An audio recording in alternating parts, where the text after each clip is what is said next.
పిల్లలు కావాలనే మీ కలను నెరవేర్చుకోండి. సంప్రదించండి హెగ్డే ఫెర్టిలిటీ, హైదరాబాద్, తెలంగాణ. నమస్తే, welcome back to iDream media. నేను మీ ఝాన్సీ. అందంగా కనిపించాలి అనుకున్నప్పుడు మన హెయిర్ అనేది చాలా ఇంపార్టెంట్గా మనం తీసుకుంటాం. ఎన్నెన్నో హెయిర్ ప్యాక్స్ ట్రై చేస్తూ ఉంటాము. యూట్యూబ్లో ఏ కొత్త వీడియో వచ్చినా మనం ట్రై చేస్తూనే ఉంటాం. కానీ దానివల్ల ఎంత ప్రయోజనాలు ఉంటాయి మనకి? చాలామంది సప్లిమెంట్స్ యూస్ చేస్తూ ఉంటారు.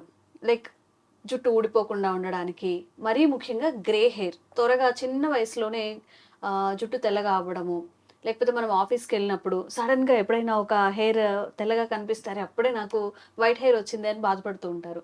మరి ఇలా సప్లిమెంట్స్ యూజ్ చేయకుండా మన ఆయుర్వేదంలో ఎలాంటి చిట్కాలు ఉన్నాయో ఈరోజు తెలుసుకుందాం. ప్రస్తుతం అంతా ఉన్నారు ఆయుర్వేద వైద్యులు ప్రొఫెసర్ ఇంకా డాక్టర్ టి వేణుగోపాలరావు గారు. వారితో మాట్లాడి ఈరోజు ఒక మంచి చిట్కా అయితే తెలుసుకుందాం. నమస్తే సార్. నమస్తే మేడం. సార్, చాలా మంది జనరల్గా వైట్ హెయిర్ రావడం అనేది చాలా పెద్ద ఇష్యూగా ఫీల్ అవుతూ ఉంటారు. అరే, ఈ ఏజ్లోనే నాకు వైట్ హెయిర్ వచ్చిందా, ఎందుకు వచ్చింది? లైక్ దానికి చాలా కారణాలు ఉండొచ్చు. మరి మన ఆయుర్వేదంలో ఈ సప్లిమెంట్స్కి ధీటుగా పనిచేసే ఆయుర్వేద చిట్కాలు ఈరోజు మాకు చెప్పండి. తప్పకుండా అమ్మా. సో మనకి ముఖ్యంగా ఒక మనిషి అందంగా కనబడడానికి, ఒక సెల్ఫ్ రెస్పెక్ట్తో ఫీల్ కావడానికి అపియరెన్స్ అనేది, ఫిజికల్ అపియరెన్స్ వెరీ ఇంపార్టెంట్ చెప్తారు కదా. సో ఒక మనిషిని చూడగానే ఫస్ట్ ఫేస్తో పాటు మనకు కనపడేది ఏంటంటే హెయిర్ స్టైల్. సో ఈ హెయిర్ సమస్యలతో బాధపడే వాళ్ళకి సెల్ఫ్ కాన్ఫిడెన్స్ కూడా తగ్గుతుంది, మీకు తెలుసు కదా. సో అయితే చాలా మంది మీరు అన్నట్టు ఇంటర్నెట్లో అక్కడ ఇక్కడ రకరకాల ప్రయత్నాలు చేస్తుంటారు. అవి హెయిర్ ఆయిల్స్ తెప్పించుకుంటారు, లేకపోతే సీరం అని, హెయిర్ సీరమ్స్, షాంపూస్ అని, ప్యాక్స్ అని, ఏవో రకరకాలుగా వాడుతూనే ఉంటారు. ఇది ఇక్కడ అందరికి చెప్పాల్సింది ఏంటంటే, ఇక్కడ సమస్య జుట్టుది కాదు, సమస్య శరీరంలో ఉంది. మీకు చిన్న ఎగ్జాంపుల్ చెప్తాను. మనకి ఈ రూమ్ ఉంది అనుకోండి, ఈ రూమ్ లో ఒక పక్కకు చెత్త ఉంది, రూమ్ అంతా వాసన వస్తుంది. మనం చేయాల్సిన పని ఏంది? ఆ చెత్త తీసి బయట పడేయాలి. అంతే తప్ప ఆ వాసన కొరకు రకరకాల స్ప్రేలు వాడడం, ఇంకేదో డిస్ఇన్ఫెక్షన్స్ ఇంకేదో వాడడం, లేకపోతే ఇంకేమో చేయడం కాదు కదా. ఒక 10 minutes రిలీఫ్ ఇస్తదేమో, but end of the day అది క్లీన్ చేసినప్పుడే బాగుంటది. సో మీరు వాడే ఆయిల్స్ కూడా అదే అంతే అన్నమాట. హెయిర్ ప్యాక్స్ కానీ, హెయిర్ సిరమ్స్ కానీ అదే అన్నమాట. ఓకే. ఇక్కడ ఆయుర్వేద శాస్త్రం ప్రకారం, ఆయుర్వేద సిద్ధాంతం ప్రకారము ఈ జుట్టు రాలడం అనే సమస్యకి వాత దోషము, పిత్త దోషము, ఈ 2 రకాల దోషాలు కారణం అన్నమాట. ఓకే. సో వీటిని బ్యాలెన్స్ చేసే ఫుడ్ ఐటమ్, లేకపోతే ఒక మూలికా యోగం ఆయుర్వేదంలో బ్రహ్మాండంగా చెప్పింది అనమాట. అసలు చాలా మందికి తెలియదు. సార్ ఎంతసేపు ఈ హెయిర్ ఆయిల్ ఇవ్వండి, చెప్పండి, ఈ చిట్కా చెప్పండి, ఆ చిట్కా చెప్పండి, మందారమాకు, తర్వాత భృంగరాజు ఇది ఎక్స్టర్నల్ చాలా మంది తెలుసు, నేను చెప్తాను దాని గురించి. తర్వాత ఇంకేదో ఒక రకరకాల ఆయిల్స్ అవి తయారు చేసేటి అన్ని చూపిస్తూ ఉంటారు, వాడుతూ ఉంటారు. తగ్గే వాళ్ళకి తగ్గుతుంది, ఎక్కువ వాళ్ళకి ఎక్కువ అవుతుంది, అసలే పని చేయని వాళ్ళకి ఎంతో మంది ఉంటారు. కానీ ఇక్కడ మనకి మీరు ఏదైనా ఎక్స్టర్నల్గా ఏమన్నా చేయండి, నేను దానిని ఏమనను, నేను వాడుకుని నో ఇష్యూ.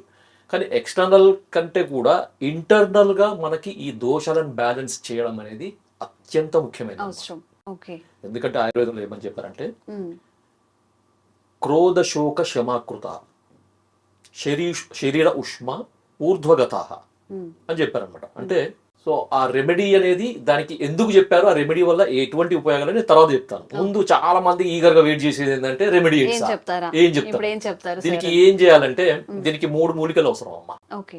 ఒకటి రాసుకోండి, చాలా మందికి గుర్తు మళ్ళీ చూడాలని లేకపోతే రాసుకొని పెట్టుకోవచ్చు. చాలా సింపుల్, 3 ఓన్లీ, దీంట్లో ఉండే 3. ఒకటి భృంగరాజ్, గుంట గలిజేరు, తెలుగులో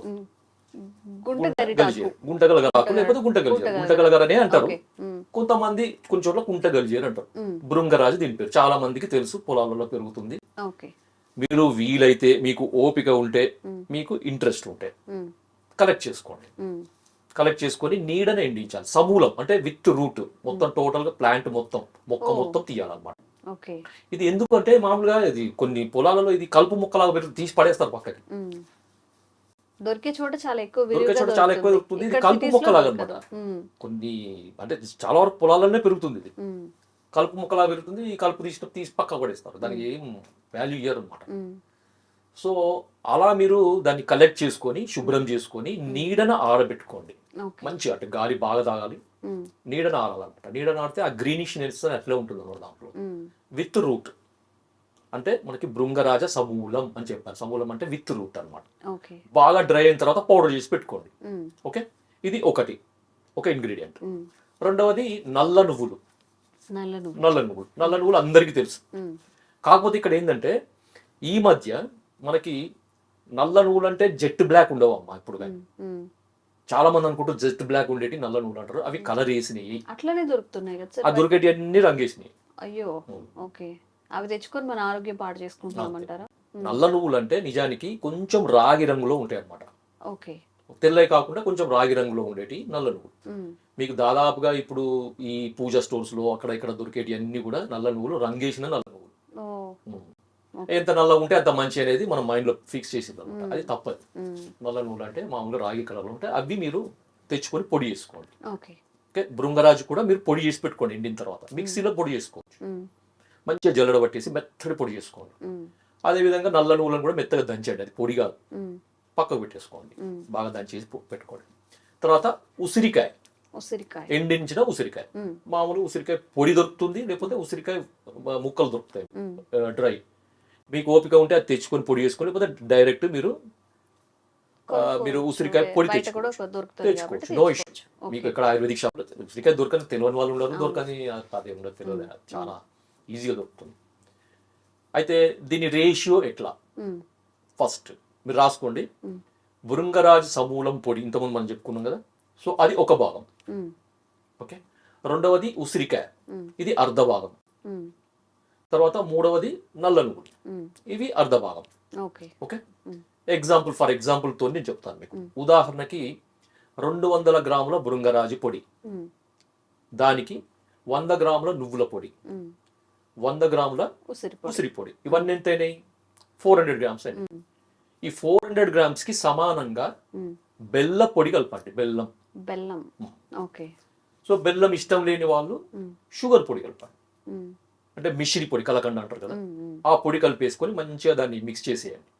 ఎందుకంటే నువ్వులు కొద్దిగా మెత్తగా ఉంటాయి కదా, దాంట్లో ఆయిల్ కంటెంట్ ఉంటుంది కాబట్టి అది పొడి కాదు. ఇవన్నీ కలిపినప్పుడు పొడి అవుతుంది అన్నమాట. ముందు భృంగరాజు పొడికి నువ్వుల పొడి కలిపి బాగా నూరండి.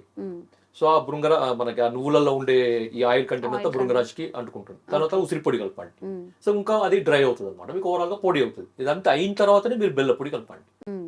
బాగా కలిసిన తర్వాత మీకు వీలైతే ఉండలు చేయగలిగితే ఉండల్లాగా చేయండి. ఎంత సైజు అంటే మామూలుగా ఒక 1/2 గ్రామ్. అంటే మనకి ఉదాహరణ చెప్పాలంటే రేగుకాయ ఉంటుంది కదా, చిన్న రేగి పండంత చేసుకోండి. అలా చేసుకోండి. లేదు అంటే దీని మోతాదు ఎట్లా అంటే 1/2 టీ స్పూన్ నుంచి 1/2 టీ స్పూన్. ఉదయం పూట పరగడుపున బ్రష్ చేసుకున్న తర్వాత ఏమి తినక ముందు ఒక ఉండ వేసుకోండి, లేకపోతే 1/2 టీ స్పూన్ నుంచి 1/2 టీ స్పూన్ నోట్లో వేసుకొని కొంచెం గోరువెచ్చని నీళ్ళు తాగండి. ఎందుకంటే దీంట్లో నువ్వులు ఉంటాయి కాబట్టి కొంచెం డైజెషన్ కావడానికి ఇబ్బంది. సో కొంచెం గోరువెచ్చని నీళ్ళు తాగేసేయండి. తాగిన తర్వాత 1 గంట వరకు ఏం తీసుకోకండి. ఇది ఒక మెడిసిన్ లా తీసుకుంటున్నాం సార్. మెడిసిన్ లా సప్లిమెంట్ కదా ఇది. Medicinal supplement. ఎందుకు? మనం వాత దోషము పిత్త దోషాన్ని రెండింటిని తగ్గించే మెడిసిన్. అది కూడా ఇది తగ్గిస్తూ మనకి హెయిర్ మీద ఎఫెక్ట్ ఉండే విధంగా మన పూర్వీకులు, మన భైషజ్య రత్నావళి అని ఒక బుక్ ఉందన్నమాట. అది 12th సెంచరీలో రాసిన బుక్ అనమాట అది. సో దాంట్లో ఉందన్నమాట యోగం, భైషజ్య రత్నావళి, యోగ రత్నాకరం, బసవరాజీయం, ఇలాంటి పురాతన ఆయుర్వేద గ్రంథాల్లో చెప్పింది. ఇది నా ఫార్ములా కాదు, మన పూర్వీకులు, మన మహర్షులు, ఆయుర్వేద మహర్షులు చెప్పింది అనమాట ఇది. దాన్ని నేను మీకు వాడుకలోకి తీసుకురావడానికి మీకు చెప్తున్నాను అనమాట. ఇంకొకటి, వాడే విధానం మీద క్లారిటీ వచ్చింది కదా. సో ఎంతకాలం వాడాలి? Second question. ఎన్ని రోజులు వాడాలి? Daily morning 1/2 teaspoon empty stomach లో వేసుకోండి. మీరు వేసుకున్నాక 1 గంట వరకు ఏం తీసుకోకండి. దాని తర్వాత మీరు ఏదైనా డైట్ తీసుకోవచ్చు, మీ ఇష్టం. అది టీ తాగొచ్చు, కాఫీ తాగొచ్చు, జనరల్ తాగొచ్చు, రొటీన్ గా తాగొచ్చు. రెండో క్వశ్చన్, ఎంతకాలం తీసుకోవాలి? మీ ఇష్టం. అది ఏంటంటే ఫుడ్ సప్లిమెంట్. దీంట్లో భృంగరాజు ఉంది, ఉసిరికాయ ఉంది, అందరు లోపలికి వాడేదే, నువ్వులు ఉండేది, దీంట్లో ఏముంది. సో ఎంతకాలమైనా వాడచ్చు. మామూలుగా అయితే నేను సజెస్ట్ చేసేది అంటే మినిమం 3 months. 3 months ఖచ్చితంగా డైలీ వాడండి, అద్భుతమైన ఫలితాలు వస్తాయి. మీరు ఆశ్చర్యపోతారు అనమాట. సార్ వీటి గురించి ఇన్ని వేలు ఖర్చు పెట్టినాం, ఇన్ని సప్లిమెంట్స్ యూజ్ చేసినాం, ఇన్ని సెంటర్లకు వెళ్తారు, లక్షలు పెట్టుకుంటున్నారు ఈ హెయిర్ ఫాల్ కి సంబంధించిన సెంటర్స్కి వెళ్ళి. అవన్నీ అవసరం లేదు. సో హ్యాపీగా వాడుకుంటారు. కాకపోతే దీనికి కావాల్సింది ఏంది ఓపిక. ఇప్పుడు అంత ఓపిక లేదు మాకు. ఈ రోజు వాడితే ఈ రోజు ట్రీట్మెంట్ చేయించుకుంటే వారం రోజుల్లో మనకి జుట్టు అంతా పెరగాలంటే అది అయ్యే పని కాదు, ఆ ఖర్చు కూడా అవుతుంది. సో ఓపికగా వాడండి. 3 months కాకపోతే 6 months వాడండి, నష్టం ఏం లేదు. ఓకే, ఈ క్వశ్చన్ అయిపోయింది. ఇంకో క్వశ్చన్ చాలా మందికి ఏంటంటే, సార్ దీనికి ఏమైనా పథ్యం చేయాలా, దీనివల్ల సైడ్ ఎఫెక్ట్స్ ఉంటాయి? ఎందుకంటే నాగరికి కొన్ని వేల మంది నేను ఇప్పటివరకు నాకు అంటే చూశాను కదా అడిగేవాళ్ళని. సో వాళ్ళందరూ అడిగేది ఏంటంటే, దీనివల్ల సైడ్ ఎఫెక్ట్స్ ఏమైనా ఉంటాయా? మీరే ఆలోచించండి. దీంట్లో సైడ్ ఎఫెక్ట్స్ రావడానికి అవకాశం ఏమి? బెల్లం సైడ్ ఎఫెక్ట్ వస్తుందా? నువ్వుల వల్ల సైడ్ ఎఫెక్ట్ వస్తుందా? ఉసిరికాయతో సైడ్ ఎఫెక్ట్ వస్తుందా? మురుగరాజుతో సైడ్ ఎఫెక్ట్ వస్తుందా? కదా, అన్ని నేచురల్ గా ప్రకృతి పరంగా వచ్చాయి కాబట్టి అంతే. సో దానివల్ల సైడ్ ఎఫెక్ట్స్ సమస్య లేదు, మర్చిపోండి మీరు. ఓకే, సెకండ్ వచ్చేసి పథ్యం ఏమైనా చేయాలి దీనికి. అంటే ఇవి తీసుకున్నప్పుడు వేరే ఏమైనా పథ్యం స్పెషల్ గా ఏమైనా ఫుడ్ అవాయిడ్ చేయాలా? సో ఒక్కటం ఇక అందరూ మీరు గమనించాల్సింది ఏంటంటే, పథ్యం అనేది సమస్యకు ఉంటుంది, మందుకు ఉండదు. ఇది ఒకటి. ఎందుకంటే నేను చిన్న ఎగ్జాంపుల్ చెప్తాను. ఫర్ ఎగ్జాంపుల్, ఎవరికైనా రోజు ఒక 4-5 మిరపకాయ బజ్జీలు తినే అలవాటు, ఓ నెల రోజుల తర్వాత కడుపులో మంట మొదలైంది, దానికి పథ్యం ఏముంటుంది? అవి తినడం మానేయాలి కదా. నేను అవి తింటాను, నాకు మందు వేసుకుంటాను అంటే కుదరదు కదా. సో ఇక్కడ ఏంటంటే, నేను ముందు చెప్పాను కదా, ఆయుర్వేద సిద్ధాంతం ప్రకారం వాత పిత్త దోషాలను ప్రకోపింపచేసే ఫుడ్ ఐటమ్స్ ని అవాయిడ్ చేయడం అనేది దీంట్లో సగం ట్రీట్మెంట్. ఓకే, ఏముంటాయి సార్ ఐటమ్స్ వాత పిత్త దోషాలకు? ఇప్పుడు మసాలా ఫుడ్ ఎక్కువ తింటున్నారు, అంటే ఎక్కువ ఈ స్పైసీ ఫుడ్, బిర్యానీలు అవి ఇవి అన్ని.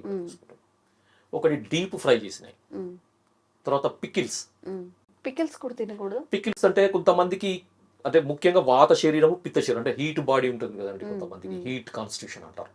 ఓకే, సో వాళ్ళు పూర్తిగా అవాయిడ్ చేయాలి. ఎందుకంటే దీంట్లో ఇప్పుడు నేను ఇంతకుముందు చెప్పిన ఈ ఫుడ్స్ దీంట్లో కూడా వాత పిత్తాలను తగ్గించే మూలికలే అవి. ఓ దిక్కు వాత పిత్తాలను తగ్గించే మందు వాడుకుంటూ వాటిని పెంచే ఫుడ్ తింటే ఉపయోగం ఏముంటుంది కదా. సో అందుకని వాటిని తగ్గించే ఫుడ్ ఐటమ్స్ తినాలి. అంటే లైఫ్ స్టైల్లో కూడా ఏంటంటే లేట్గా పడుకోకూడదు. ఎందుకంటే మనకి లేట్గా పడుకోవడం వల్ల వాత దోషం పెరుగుతుందని చెప్తారు అనమాట ఆయుర్వేదంలో. సో మనకి వాత దోషం కూడా ఒకటి కారణం అని చెప్పాం కదా హెయిర్ ఫాల్కి. సో కాబట్టి అలాంటి ఫుడ్ అవాయిడ్ చేయాలి. తర్వాత అజీర్ణ భోజనము అంటారు, ముఖ్యంగా చాలా మంది తెలియదు అజీర్ణ భోజనం అంటే ఏంటి, అసలు దాని ఇంపార్టెన్స్ ఏంటి అనేది.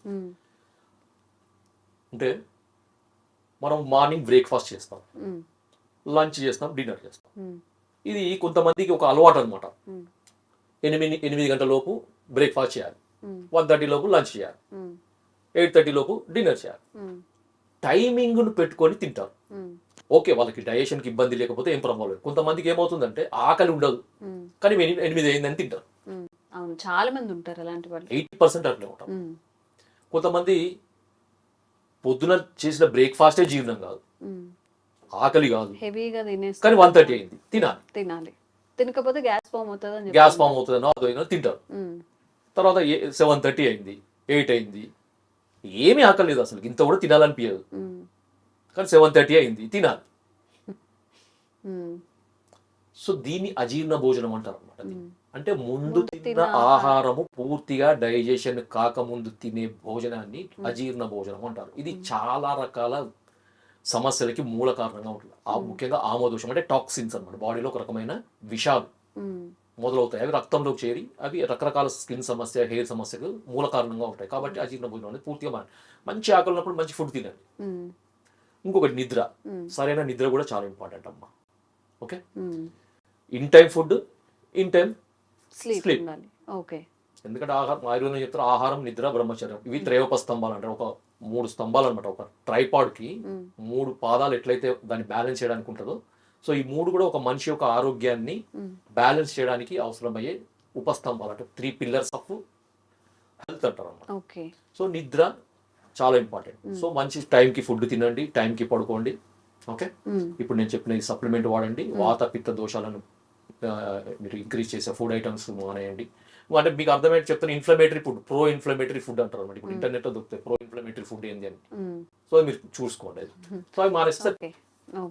అయితే సార్ మరి చాలా మందికి మీరు ఈ యోగం ఎందుకు సెలెక్ట్ చేసి చెప్పారు సార్ మరి అని ఒక డౌట్. నేను మధ్యలో ఆపాను నేను, ఎందుకంటే డైరెక్ట్ నేను ప్రిపరేషన్కి వెళ్ళిపోయాను దాంట్లో ఇంగ్రీడియంట్స్ ప్రిపరేషన్కి. తర్వాత ఇంకొకటి అమ్మా చాలా ఇంపార్టెంట్, చాలా మంది అడుగుతుంటారు, నేను చెప్పడం మర్చిపోయాను. అదేంటంటే సార్ మరి దీన్ని తయారు చేసుకున్న తర్వాత దేంట్లో స్టోర్ చేయాలి ఇది అడుగుతారమ్మా. అడుగుతారు నన్ను, నేనేం చేయాలి, నన్ను అడిగే వాళ్ళు ఉన్నారు. స్టీల్ దాంట్లో చేసుకోవాలా, లేకపోతే ప్లాస్టిక్ దాంట్లో చేసుకోవాలా, ప్లాస్టిక్ అయితే మూత ఉన్న దాంట్లో చేసుకోవాలా, మూత లేని దాంట్లో నిజంగా కావాలని అడుగుతారా, లేకపోతే ఫోన్ నెంబర్ ఇస్తాం కదా, ఇన్ఫర్మేషన్ ఇచ్చా కూడా సార్ నాకు చుట్టూ తెల్లగా ఉంది దీనికి ఏం చేయాలని చెప్పి మళ్ళీ కామెంట్స్ పెడుతుంటారు. అసలు వీడియో మొత్తం దాని గురించి అయినప్పుడు మళ్ళీ డౌట్స్. అయితే ఇంకొకటి ఏంటంటే దీంట్లో ఇంకొక బెనిఫిట్ అమ్మా. సరే ఇది ఓన్లీ హెయిర్ ఫాల్ కేనా? ఇంకొకటి అద్భుతమైన ఒక దీనికి ఉపయోగం ఏంటిదంటే సి విటమిన్. సి విటమిన్ కాదు, ఇది grey hair, premature grey hair ని ప్రివెంట్ చేస్తుంది, అంటే రాకుండా నిరోధిస్తుంది అన్నమాట. ఇప్పుడు మళ్ళీ ఇంకో క్వశ్చన్ వేస్తారు, మరి నాకు ఆల్రెడీ గ్రే హెయిర్ ఉంది, ఆల్రెడీ గ్రే ఉంటే దానికి ఏం చేయాలి, మీరు ఇంకా మళ్ళీ అది ఇంకా ఇంక్రూజ్ కాకుండా ఉండడానికి వాడచ్చు, అక్కడతో స్టాప్ చేయొచ్చు. మందు వాడుతుండండి, లైఫ్ స్టైల్లో చేంజ్ చేసుకోండి, డైట్ స్టైల్లో చేంజ్ చేసుకోండి, మందు వాడండి. ఇప్పుడు రూపాయిలో ఒక 30% medicine, 30% life style, 30% diet style, ఈ మూడు ఒక సింక్రోనైజ్డ్ ఒక కరెక్ట్ పద్ధతిలో ఉంటేనే ఏదైనా సమస్య పోతుంది. అంతే తప్ప నేను మంది తీసుకుంటా, నా ఇష్టం వచ్చింది తింటా, ఇష్టం వచ్చినట్టు చేసుకుంటా అంటే కుదరదు కదమ్మా. సో అందుకని ఏంటంటే మూడు కూడా ఉపయోగం. ఇంకొకటి ఏంటంటే మధ్యలో మనం టాపిక్లో ఏంటంటే ఆగినాం కదా, సో దీనికి ఆయుర్వేద పరంగా దీన్ని ఎట్లా వివరిస్తారు సార్ ఏంటి అని, లేకపోతే సో చూడండి దీంట్లో మనకి 3 ఇంగ్రీడియంట్స్.